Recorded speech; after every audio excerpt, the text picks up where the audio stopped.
Hello everyone, welcome back to my YouTube channel. तो आज हमारा बायोलॉजी में टॉपिक है टिश्यू। तो उत्तक के बारे में हम आज की क्लास में क्वेश्चंस करेंगे। तो सबसे पहले जो एनिमल टिश्यू हैं, जंतु उत्तक, उनसे रिलेटेड क्वेश्चन हम पहले लेंगे। उसके बाद प्लांट टिश्यू के बारे में जो क्वेश्चन है वो डिस्कस करेंगे। तो पहला क्वेश्चन है, which of the following forms the lining of kidney tubules and ducts of salivary glands. कि कौन सी जो ग्रंथियां हैं या कौन से जो उत्तक हैं वो किडनी की नलिकाओं और लार ग्रंथियों की नलिकाओं की परत बनाते हैं। जो किडनी की नलिकाएं होती हैं और जो सलाइवरी ग्लैंड है हमारी, उनकी जो नलिकाएं हैं उनकी परत बनाने में काम आता है क्यूबॉइडल एपिथेलियम। कौन आता है? Cuboidal epithelium. ये जो है ये एक तरह की सिंगल लेयर्ड सेल होती हैं। क्या होती हैं? सिंगल लेयर्ड सेल होती हैं, यानी कि एक परत की कोशिकाएं होती हैं जो कि क्यूबॉइड शेप में होती हैं। इसमें क्या हो जाएगा? Cuboidal epithelium. ये किसकी परत बनाता है? किडनी की नलिकाओं और लार ग्रंथि की नलिकाओं की परत बनाता है। ये किस में हेल्प करता है? ये अवशोषण, उत्सर्जन, इन सब में हेल्प करता है। नेक्स्ट क्वेश्चन है, which of the following types of epithelial tissues form a lining of lung alveoli. नीचे में से कौन सा एपिथेलियल उत्तक प्रकार फेफड़ों के एलियोली की परत बनाता है? तो जो फेफड़ों की एलियोली होती है उनकी परत बनाता है स्क्वेमस। स्क्वेमस जो है इनकी लेयर बनाता है और ये गैस एक्सचेंज को अलाउ करता है। फेफड़ों में क्या होता है? गैस एक्सचेंज का काम होता है, तो उसको परमिट कौन करता है? Squamous epithelial tissue. Next question है, which of the following animal tissues contain flattened cell. नीचे में से कौन से जो पशु उत्तक हैं उनमें फ्लेटन्ड कोशिकाओं को शामिल करता है? तो फ्लेटन्ड कोशिकाएं जो हैं वो होती हैं स्क्वेमस एपिथेलियम उत्तक में।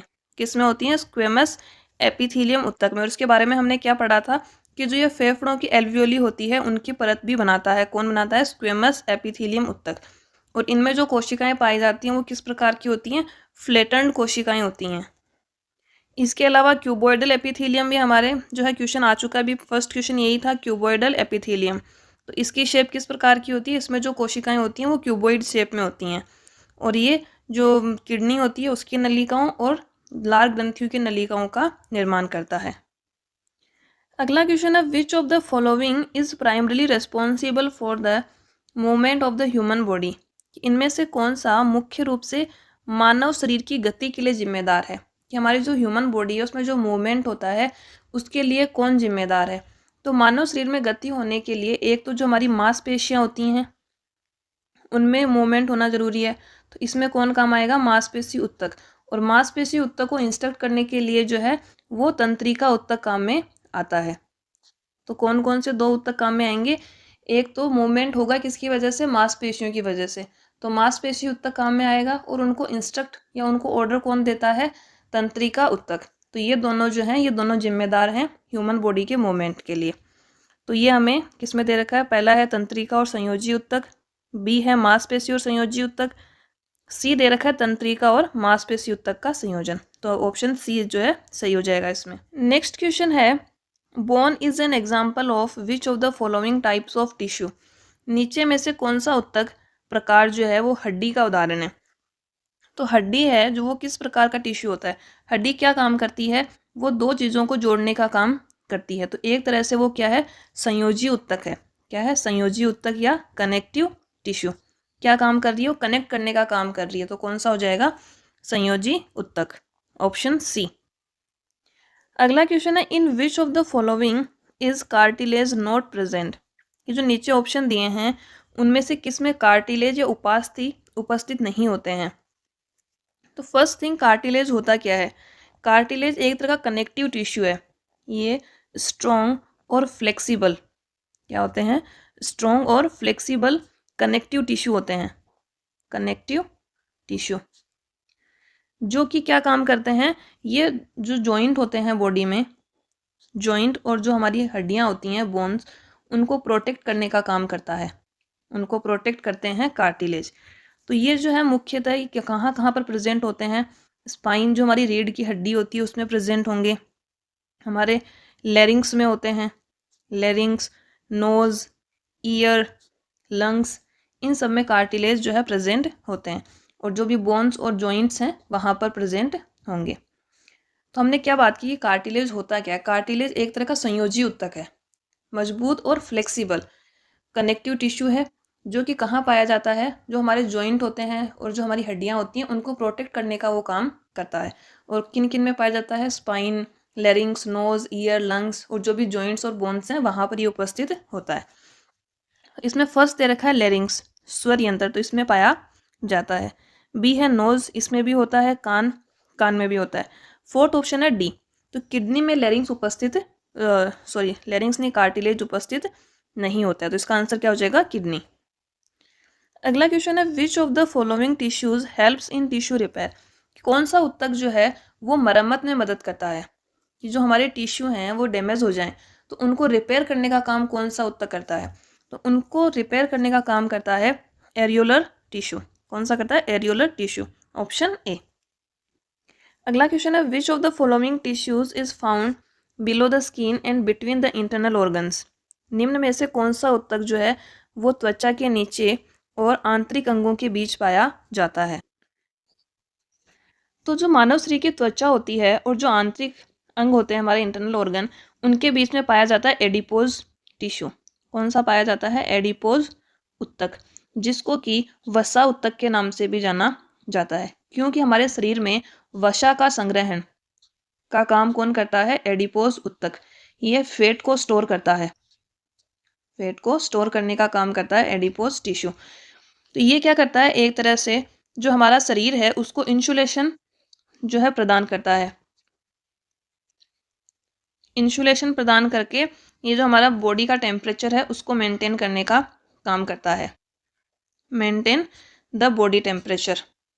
तो इसके क्या क्या काम हो गए, सबसे पहले तो ये एक वसा ऊतक है, वसा का स्टोरेज करता है एडिपोज ऊतक। कहाँ पर पाया जाता है, जो हमारी स्किन है और जो इंटरनल ऑर्गन है उनके बीच में पाया जाएगा, और हमारे शरीर को इंसुलेशन प्रदान करता है और बॉडी का टेम्परेचर मेंटेन करने में सहयोग देता है।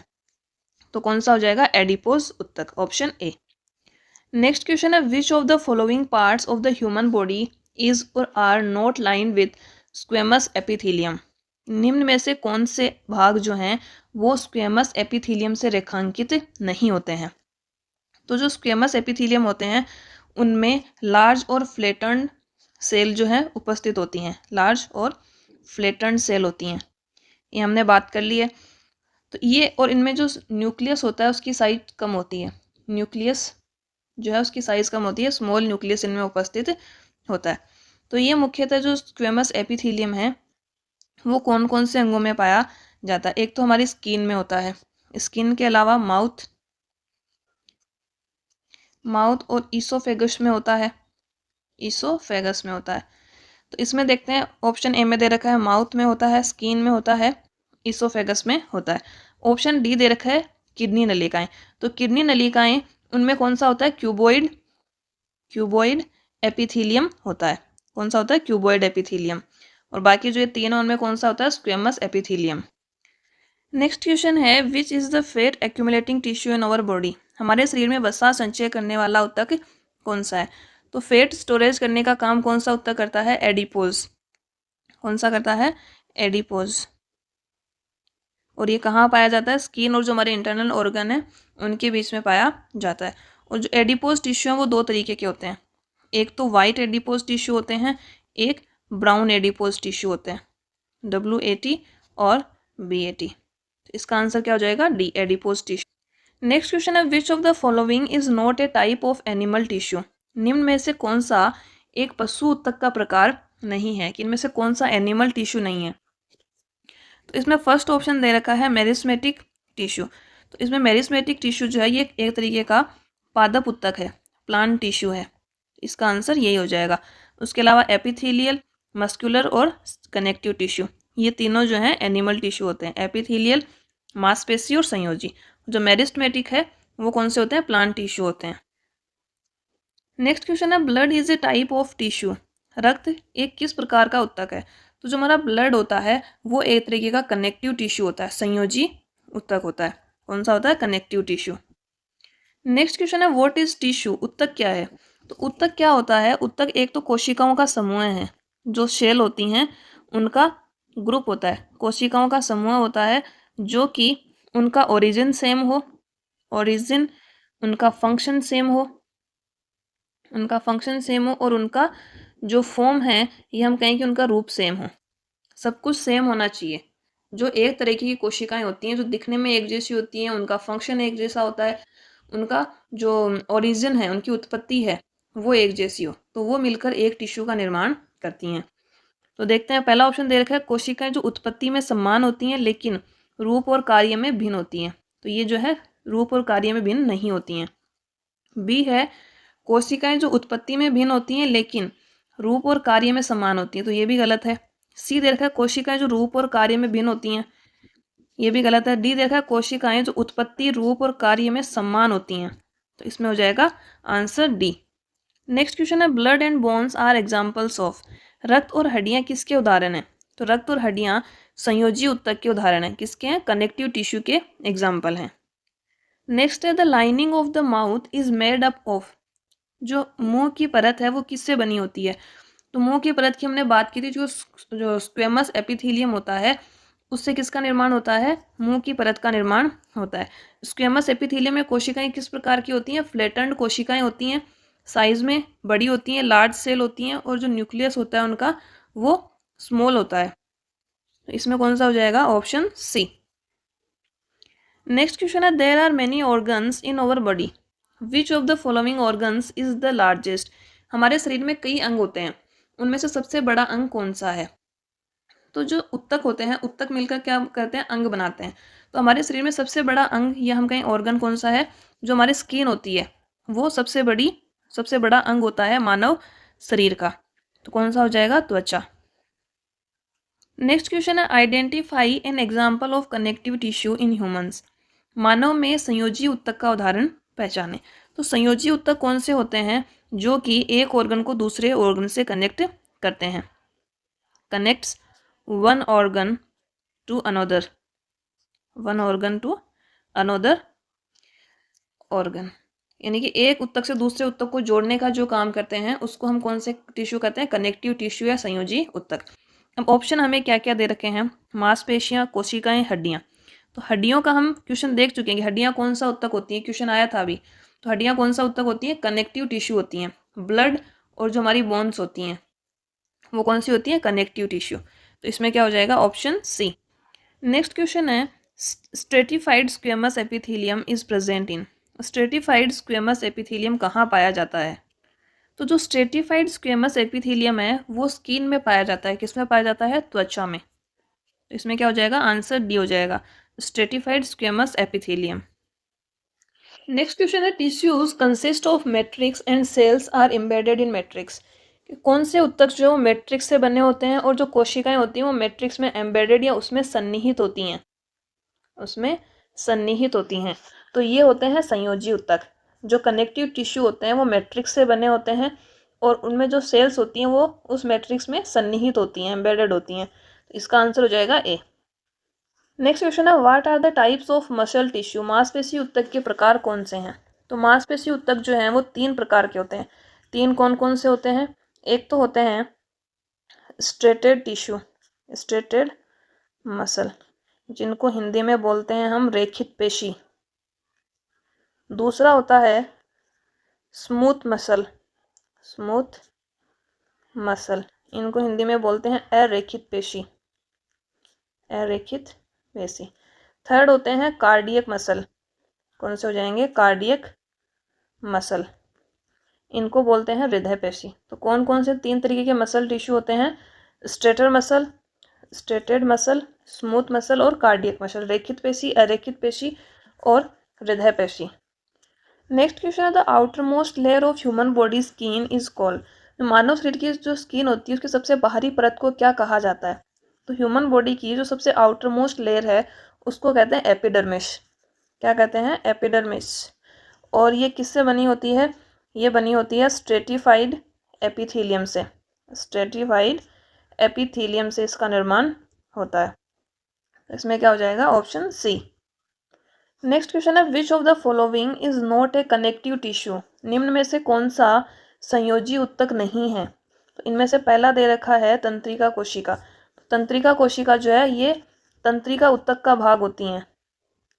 इसका भाग होती है तंत्रिका ऊतक का, ना कि संयोजी ऊतक। उसके अलावा जो उपास्थि, हड्डी और रक्त है, कार्टिलेज, बोन और ब्लड, ये कौन से होते हैं? संयोजी ऊतक होते हैं। तो इसका आंसर क्या हो जाएगा? ए, तंत्रिका कोशिका। अगला क्वेश्चन है squamous epithelium tissue is found in the alveoli of the lungs and other parts of the animals where contraction and relaxation occur। कि जो स्क्वेमस एपिथेलियम ऊतक होते हैं वो फेफड़ों के एल्वियोली और जानवरों के अन्य हिस्सों में पाया जाता है, जहाँ पर क्या होता है? संकुचन और विश्राम। तो किस प्रकार का वहाँ पर कॉन्ट्रैक्शन और रिलैक्सेशन होता है? तो ये ऊतक वहाँ पर पाए जाते हैं जहाँ पर टेम्पररी कॉन्ट्रैक्शन और रिलैक्सेशन हो। कौन सा होता है? अस्थायी या टेम्पररी। और जो स्क्वेमस एपिथेलियम ऊतक होते हैं वो कहाँ कहाँ पर पाए जाते हैं? ये लंग्स की एल्वियोली में पाए जाते हैं, ब्लड कैपिलरी होती है उनमें पाए जाते हैं, किडनी के जो नेफ्रॉन्स होते हैं उनमें पाए जाते हैं। तो इसमें क्या हो जाएगा? जहाँ पर टेम्पररी कॉन्ट्रैक्शन और रिलैक्सेशन होंगे वहाँ पर स्क्वेमस एपिथेलियम ऊतक पाए जाते हैं। Answer A. अगला प्रश्न है skin is made up of which type of cell. त्वचा किस प्रकार की कोशिका से बनी होती है? तो जो हमारी स्किन होती है वो बनी होती है एपिडर्मल कोशिका से। किससे बनी होती है? एपिडर्मल सेल से बनी होती है। इसीलिए जो हमारी स्किन की आउटर मोस्ट लेयर है उसको हम क्या कहते हैं? एपिडर्मिस। किस नाम से जानते हैं? एपिडर्मिस। नेक्स्ट क्वेश्चन है type of tissues form the gland. किस प्रकार के ऊतक ग्रंथि का निर्माण करते हैं? तो जो एपिथेलियम ऊतक होते हैं वो ऊतक मिलकर ग्रंथि का निर्माण करते हैं। कौन से ऊतक? एपिथेलियम ऊतक जो होते हैं वो किसका निर्माण करते हैं?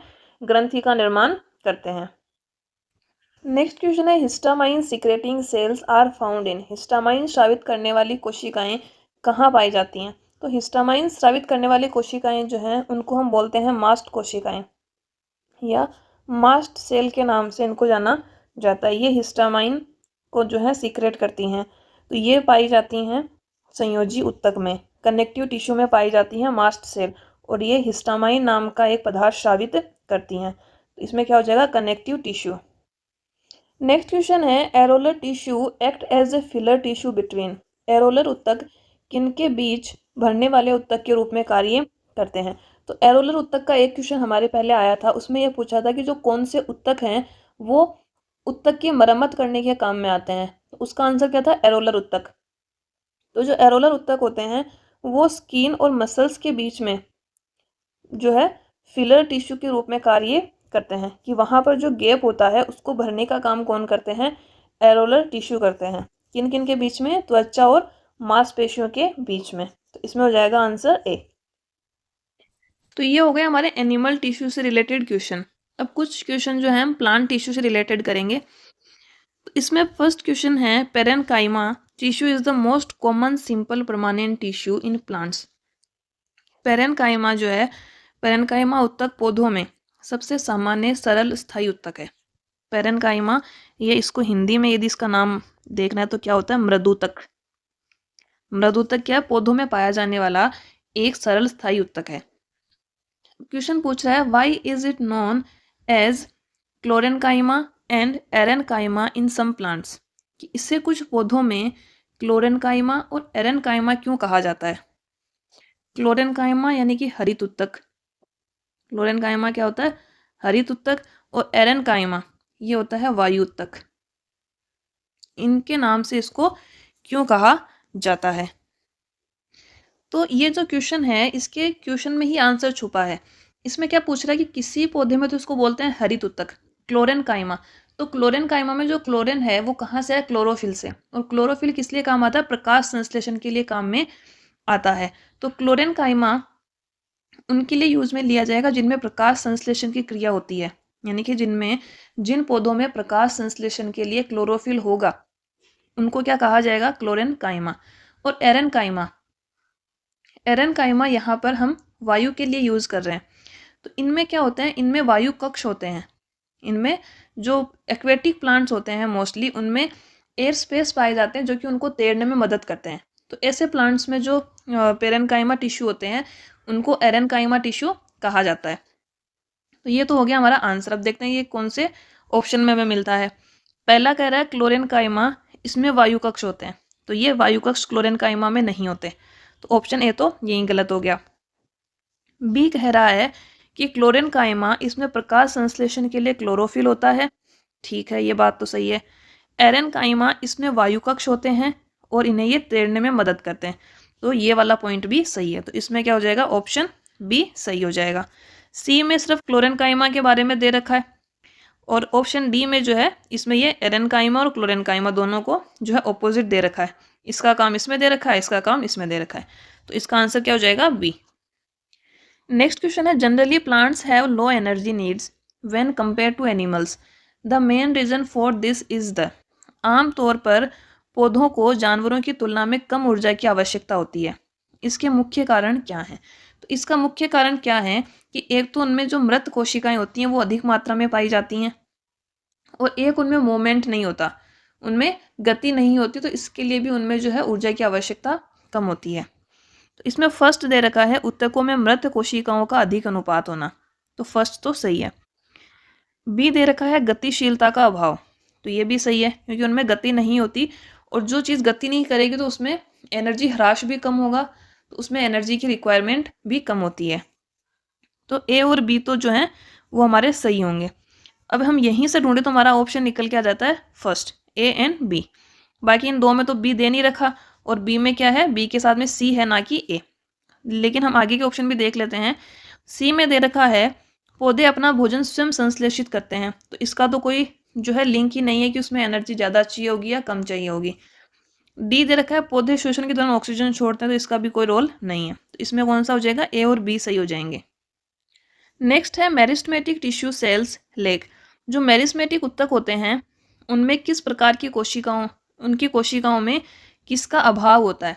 तो मेरिस्टेमेटिक जो उत्तक होते हैं उनमें वैक्यूल्स नहीं पाए जाते, उनमें साइटोप्लाज्म होता है, उनमें न्यूक्लियस भी होगा, उनमें सेल वॉल भी होगी, लेकिन उनमें क्या नहीं पाए जाते, वैक्यूल्स नहीं पाए जाते हैं मेरिस्टेमेटिक उत्तक कोशिकाओं में।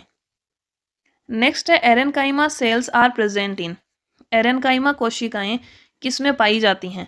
तो एरेनकाइमा कोशिकाएं या एरेनकाइमा उत्तक किन में पाए जाते हैं, जो जलीय पौधे होते हैं उनमें पाए जाते हैं, क्योंकि वो उनमें वायु स्पेस, एयर स्पेस बनाते हैं या वायु के लिए स्थान बनाते हैं जो कि पौधे को जल में तैरने के लिए हेल्प करते हैं। देखते हैं कौन सा ऐसा पौधा दे रखा है। फर्स्ट दे रखा है सामान्य जल हाइड्रेंजिया, तो ये जो है ये एक जलीय पौधा है, तो इसमें एरेनकाइमा कोशिकाएं पाई जाती हैं। लेकिन यदि हमें ये पौधा का नाम नहीं भी पता हो तो हम बाकी तीन को देखकर इसका जो है आंसर निकाल सकते हैं। मटर, कैक्टस, नीम, तीनों ही पानी में नहीं होते, तो तीनों ही ये क्या है, स्थलीय पौधे, जमीन पर होते हैं, तो ये जो है एरेनकाइमा पौधे नहीं है, तो इसका आंसर क्या हो जाएगा, ए। अगला क्वेश्चन है which tissue in the coconut husk makes it hard and stiff, नारियल के छिलके में कौन सा उत्तक इसे कठोर और सख्त बनाता है। तो नारियल के छिलके में होता है स्क्लेरेनकाइमा टिश्यू, वो इसको क्या करता है, कठोर और सख्त बनाता है। कौन सा टिश्यू होता है, स्क्लेरेनकाइमा, तो नारियल के छिलके में कौन सा होता है, स्क्लेरेनकाइमा टिश्यू होता है जो कि इसको हार्ड एंड स्टिफ बनाता है। नेक्स्ट क्वेश्चन है in plants the cell of meristematic tissue undergo a process where in they lose their ability to divide, कि जो पौधों में मेरिस्टेमेटिक उत्तक होते हैं उनमें एक प्रोसेस के थ्रू वो गुजरते हैं जिनमें वो अपनी जो उनकी विभाजन क्षमता होती है उसको वो लूज कर देते हैं, ठीक है। नेक्स्ट कह रहा है take up a permanent shape and size, और वो क्या करते हैं कि स्थायी आकार और रूप प्राप्त कर लेते हैं। And specialise to perform a specific function, और विशिष्ट कार्य करने के लिए वो विशिष्ट होते हैं। What is this process known as, तो इस प्रोसेस को हम कहते हैं विभेदन या डिफ्रेंशिएशन, क्या कहा जाएगा, विभेदन। तो विभेदन कौन सी प्रक्रिया हो जाएगी, जो मेरिस्टेमेटिक उत्तक होते हैं प्लांट में वो एक प्रक्रिया के थ्रू गुजरते हैं और उनमें वो क्या करते हैं, उनकी जो डिवाइड होने की एबिलिटी है उसको वो लूज कर देते हैं और एक परमानेंट शेप और साइज में आ जाते हैं और एक स्पेसिफिक कार्य वो करते हैं। तो इस प्रक्रिया को कहते हैं विभेदन या डिफ्रेंशिएशन। नेक्स्ट क्वेश्चन है sieve plates are found in the, sieve plates किन में पाई जाती हैं। तो सीयू प्लेट्स पाई जाती हैं जो फ्लोएम ट्यूब सेल्स होती हैं उनमें पाई जाती हैं। किन में पाई जाती हैं, फ्लोएम ट्यूब कोशिकाओं में पाई जाती हैं सीयू प्लेट्स।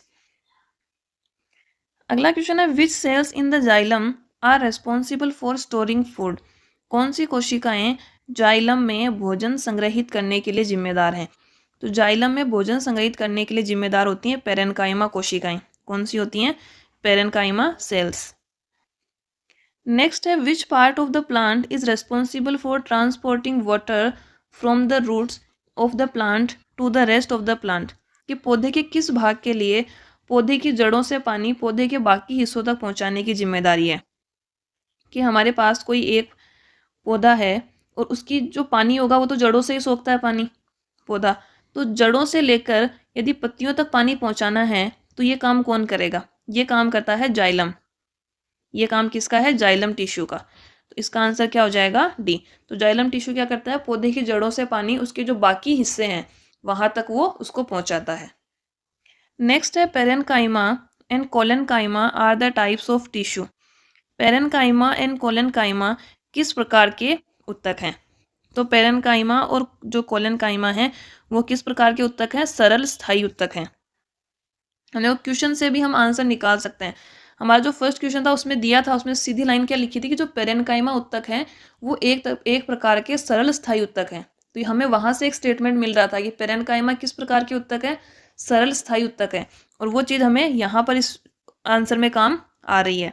तो यहाँ से हमें इसका आंसर मिल रहा है कि जो पेरेन्काइमा और कोलेन्काइमा है वो सरल स्थायी उत्तक हैं। तो कई बार जो इन्फॉर्मेशन हमें क्वेश्चन में दी होती है वो भी हमारे लिए यूजफुल होती है। तो इसका आंसर क्या हो जाएगा? सी। अगला क्वेश्चन है which of the following statements about plant tissue is incorrect. कि पौधों के उत्तकों के बारे में निम्नलिखित में से कौन सा कथन गलत है? ठीक है, पहला दे रखा है जाइलम पानी और खनिजों का परिवहन करता है। बिल्कुल सही है। जाइलम क्या करता है? पौधे की जड़ों से पानी और जो मिनरल्स जड़ें सोखती हैं उनको पौधे के बाकी हिस्सों तक उनका वो परिवहन करता है। बी दे रखा है जाइलम और फ्लोएम जटिल उत्तक होते हैं, कॉम्प्लेक्स टिश्यू होते हैं। ये भी सही है। सी है फ्लोएम पत्तियों से अन्य हिस्सों में भोजन का परिवहन करता है। हमने बात की थी कि जो जाइलम है वो जड़ों से पानी ऊपर की तरफ भेजता है और जो फ्लोएम है, फ्लोएम क्या करता है? पत्तियों ने खाना बनाया और उसको बाकी हिस्सों तक पहुंचाने का काम कौन करता है? फ्लोएम टिश्यू करता है। तो जाइलम ऊपर से नीचे की तरफ, फ्लोएम ऊपर से नीचे की तरफ काम करता है। तो ये भी इसमें सही है। डी है कि जाइलम में सामग्री दोनों दिशाओं में चल सकती है। नहीं, दोनों दिशाओं में नहीं चलती है। तो इसका आंसर यही हो जाएगा। इनकरेक्ट पूछा है हमें। जाइलम में किस तरफ चलती हैं? ऊपर से नीचे की तरफ जाती हैं जो भी मटेरियल होता है। तो इसका आंसर कौन सा हो जाएगा? डी। नेक्स्ट है टिश्यूज फॉर्म वेस्कुलर पूल्स। कि कौन से उत्तक जो है वो वाहिकीय पुल बनाते हैं। वाहिकीय पुल मतलब कि वो चीज़ों को वाहक के रूप में कार्य करते हैं, चीज़ों को ले जाने और लाने का कार्य करते हैं। कौन से उत्तक हैं ऐसे? जाइलम और फ्लोएम जो हैं वो एक तरीके के वेस्कुलर पूल्स के रूप में कार्य करते हैं। अगला क्वेश्चन है in addition of phloem is made up of all the following substance.